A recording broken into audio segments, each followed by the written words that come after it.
Um mês para viver. 30 dias para uma vida sem arrependimento. Dia 23. Castelos de areia. Criando um legado duradouro. A melhor forma de viver a vida é investir em algo que ultrapasse sua própria duração. William James. Precisamos dizer aos jovens que os melhores livros ainda serão escritos, as melhores pinturas ainda serão realizadas, os melhores governos ainda serão formados. O melhor ainda está por ser realizado por eles. John Erskine. Gosto muito de ver meus filhos fazendo castelos de areia quando vamos à praia. Agora que estão maiores, isso não acontece com tanta frequência, mas eles costumavam ficar sentados por horas, cavando e alisando, escavando e ajeitando, na tentativa de tornar as torres retas e montar um fosso bem feito, para que então pudessem enchê-lo com água do mar. Quando eram bem pequenos, lembro-me de como ficavam assustados quando uma onda chegava perto. A maré ficava cada vez mais alta até que a espuma começava a se aproximar da borda do castelo e, por fim, o derrubava. Foram necessárias várias tentativas para que meus filhos percebessem que seus castelos de areia não eram permanentes. Eles simplesmente não durariam. Infelizmente, tenho visto muitas pessoas no final da vida com o mesmo sentimento. Elas trabalham sem parar, sempre ocupadas com uma agenda superlotada e insana. O corpo acaba forçando-as a diminuir o ritmo e a observar aquilo por que lutam tanto para construir. A dura realidade que muitas vezes enfrentam é o fato de que muito do que se esforçaram para construir não vai durar. Depois da morte dessas pessoas, todas aquelas coisas serão varridas como um castelo de areia na maré alta. Ao iniciarmos a última sessão e nos concentrarmos no princípio de partir corajosamente, é muito importante entendermos, antes que seja tarde, qual o investimento necessário para deixarmos um legado duradouro. Se você tivesse apenas um mês para viver, poderia fazer algumas mudanças para melhorar o que deixa atrás de si. O melhor mesmo, porém, seria saber que você contribuiu para seu legado todos os dias, por muitos meses e anos, e que tudo pelo que trabalhou será eterno. A única maneira de criar essa herança duradoura é empregar seus recursos mais valiosos nas áreas que oferecem maior retorno, as pessoas.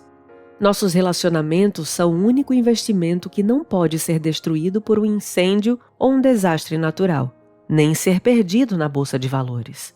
Quantos de nós estamos usando nossos recursos para construir um alicerce permanente sob nosso castelo de areia? Se realmente quisermos deixar um legado duradouro, precisaremos olhar além de nosso lar, nossa carteira de investimentos e nossas joias de família. Se quisermos deixar um legado que as ondas do tempo não possam apagar, teremos de inspecionar o local onde está sendo construída nossa vida. Precisamos avaliar com honestidade o castelo que estamos construindo para certificar-nos de que ele não é feito de areia movediça. O primeiro aspecto dessa inspeção deve ser o teste da influência. Para deixar um legado nesta terra, é necessário que você passe por esse teste. Você pode ter mais ou menos oportunidades que eu, mas todos nós recebemos certo número de oportunidades para influenciar os outros e fazer diferença na vida deles. Deus nos concedeu a habilidade de influenciar pessoas e espera um retorno de seu investimento. Ele quer que aproveitemos as oportunidades em vez de fugirmos à responsabilidade de fazer diferença na vida dos outros. Às vezes, as pessoas ficam mais preocupadas em promover o próprio nome do que em causar impacto na vida dos outros. Elas pensam: se todo mundo souber quem sou, sentirei que sou importante e ficarei satisfeito. Abraham Lincoln observou com sabedoria: não se preocupe quando não for reconhecido. Esforce-se para ser digno de reconhecimento. A tentativa de se tornar famoso é semelhante a escrever o próprio nome na areia. As ondas do tempo vão apagá-lo um dia. O nome de todas as estrelas do rock, do cinema, do atletismo, da política, de presidentes, reis e rainhas, um dia serão esquecidos. Todos os que são famosos hoje serão apagados. porque as ondas do tempo continuam rolando. Elas vão apagar o nome de todos, exceto de um, o nome que está esculpido numa pedra, a pedra que foi removida da entrada de um sepulcro. Lemos em Filipenses capítulo 2, versículo 10. Para que ao nome de Jesus se dobre todo o joelho, nos céus, na terra e debaixo da terra. Minha vida e meu tempo não são de fato meus. Eles pertencem a Cristo, e é o nome dele que vai durar. Somente deixarei um legado duradouro quando viver, de modo a influenciar outros para Cristo. Você e eu seremos esquecidos um dia. A única coisa que vai permanecer é o que fizermos para Deus, a maneira como cumprimos o propósito para o qual Ele nos criou. Vale a pena refletir. Pelo que você gostaria de ser lembrado? De que maneira está contribuindo para esse objetivo neste exato momento? Quanto tempo durará esse legado? Dinheiro de areia. Para deixar um legado duradouro, devemos passar pelo teste de influência e ser aprovados no teste de afluência. Se você deseja causar um impacto duradouro, analise como gasta seus recursos materiais. Você pode ser tentado a dizer: espere um pouco, mal consigo me sustentar, não sou rico, isso só deve se aplicar a pessoas de posses. Entendo sua situação, mas com muito poucas exceções, se você está lendo este livro, é considerado rico pelo resto do mundo. Passar pelo teste de afluência não depende tanto da quantidade de dinheiro que você tem, mas sim do que você faz com ele. Jesus contou a história de um homem que não passou nesse teste. Tratava-se de um homem rico e seus depósitos estavam cheios, de modo que disse: vou derrubar os meus celeiros e construir outros maiores. Veja as consequências. E direi a mim mesmo: você tem grande quantidade de bens armazenados para muitos anos. Descanse, coma, beba e alegre-se. Contudo, Deus lhe disse: insensato, esta mesma noite a sua vida lhe será exigida. Então, quem ficará com o que você preparou? Assim acontece com quem guarda para si riquezas, mas não é rico para com Deus. Lucas capítulo 12, versículos 19 e 21.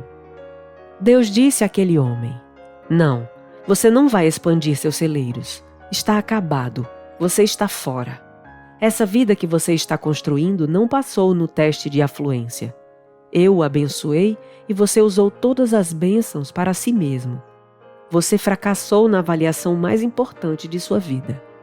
Todos nós temos de passar pelo teste de afluência, porque um dia Deus vai nos pedir contas do que nos foi concedido. Não há nada de errado em ter riquezas, desde que tenhamos em mente tratar-se apenas de castelos de areia. Quando constroem castelos na praia, as crianças não ficam desoladas se a onda vem e destrói o trabalho. Elas não se afligem, simplesmente gostam de construir castelos de areia. Devemos desfrutar os bens materiais que Deus nos dá, mas nunca apegar-nos demais a eles ou ficar arrasados quando a onda do tempo os leva embora. A única maneira de passar no teste de afluência é contribuir. Devemos aprender a ser doadores em vez de tomadores para fazer diferença. Se retivermos o que possuímos e ganharmos o suficiente para o próprio sustento, fracassaremos no teste de afluência. Deus quer que sejamos canais de bênçãos, e se Ele achar que pode confiar em nós, que somos obedientes nessa área, continuará a nos abençoar. Em contrapartida, por que Deus nos abençoaria mais se vamos acumular o que Ele nos dá? Se nos apegarmos demais ao que Ele nos confia, nós nos assemelhamos ao homem que queria construir celeiros maiores. Usar com gratidão o que Deus nos dá para abençoar os que nos cercam é o único meio de construir celeiros eternos. Vale a pena refletir. Pense nos bens que você deixará algum dia. Quem vai herdá-los? Lembre-se de que, na realidade, nada nos pertence. Somos apenas administradores do que Deus nos concedeu. Ilha do Tesouro. Também existe o teste da obediência. Paulo escreveu em Efésios capítulo 5, versículos de 15 a 17. Tenham cuidado com a maneira como vocês vivem, que não seja como insensatos, mas como sábios, aproveitando ao máximo cada oportunidade, porque os dias são maus. Portanto, não sejam insensatos, mas procurem compreender qual é a vontade do Senhor. Talvez seja esse o maior segredo para deixar um legado importante. Tente entender o que o Senhor quer que você faça e realize. Obedeça a Deus, porque Ele lhe concede tempo suficiente para fazer tudo o que você precisa fazer, em um dia ou na vida. Note que Ele não lhe dá tempo suficiente para fazer tudo o que os outros pensam que você precisa fazer. Para descobrir o que Deus quer que você faça, dedique tempo a Ele, ouça-o e então obedeça-lhe. Há milhares de coisas que podemos fazer nesta vida, mas apenas algumas Deus deseja que realizemos. Quando vivo de acordo com o plano divino para mim, tudo se encaixa. É como se Ele multiplicasse meu tempo e me tornasse mais produtivo. A obediência sempre leva à bênção de Deus. Quando você usar sua influência e sua afluência para obedecer, Deus o capacitará a deixar uma herança permanente. Para a vida toda. Primeiro, anote os 3 testes descritos aqui: influência, afluência e obediência, e atribua a si mesmo uma nota para cada um deles. Em qual área você tem mais dificuldade? Em qual delas acha que está se saindo melhor? Como sua vida deveria ser para que alcançasse nota 10 em cada uma dessas áreas? Segundo, reveja sua agenda do mês passado. Quanto de seu tempo foi gasto em objetivos temporários? Quanto tempo em legados eternos? Observe o canhoto do talão de cheques e os comprovantes de compra no cartão de crédito. Quanto de seu dinheiro foi investido em coisas temporárias? Quanto você investiu em coisas eternas? Pense em pelo menos uma maneira de investir em um legado duradouro na próxima semana. E por último, escreva seu obituário.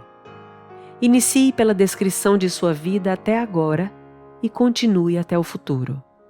Pelo que você quer ser conhecido quando partir? Que legado deixará em seus relacionamentos?